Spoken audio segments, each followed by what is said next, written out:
Do something nice for your husband or your wife or your significant other.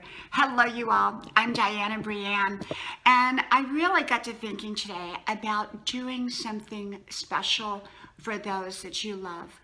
And I often think that our spouses, our significant others, often get put on the bottom of the list sometimes. And I think it's really, really important to keep in mind that we worked very, very hard at one point or the other in our lives to develop that relationship. Often once people get married, they kind of think, well, I can just put that relationship on hold, or I can put it on maintenance and it'll take care of itself. But the problem with doing that is sometimes the relationship begins to deteriorate, diminish, and even end. And so my husband and I, we've been married close to 30 years. And in those 30 years, we always do little special things for each other. For example, in the morning, he gets up very early to go to the gym. I get up a little bit later, but he always routinely brings me a cup of coffee and sets it by my bedside. Now, he and I both know that I don't drink it at that point. I go back to sleep. But that gesture means so much to me that when he's gone, like on a trip or something, and that cup of coffee's not there waiting for me, I miss it.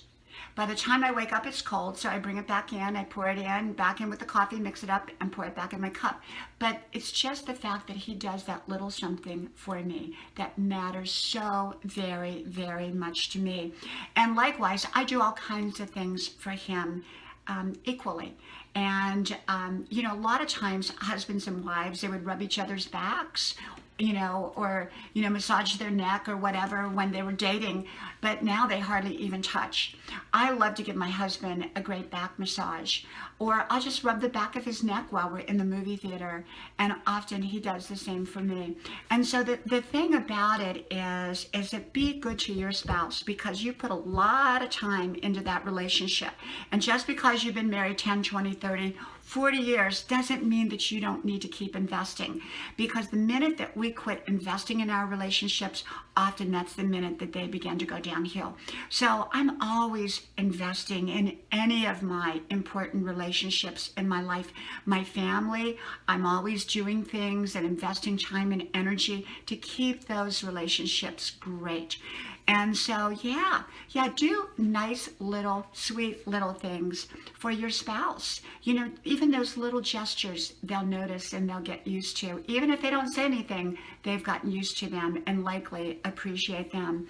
And so for me, yeah, I do all kinds of special little things for the people that I love, and especially my husband, and he does for me. And I think that in itself helps keep relationships really, really good. Well, I'm going to go, and I hope you subscribe to my channel, as I'm really working hard at building up my subscribership. But for me, it's not all about subscribers. It's really about producing quality inspiration. I talk about all kinds of subjects. I talk about just about everything. And, some of the things I talk about are funny, and some of the things I talk about are more serious, and sometimes we just chit chat. So anyhow, talk to you all soon. God bless you, and hope to talk to you then. Bye-bye.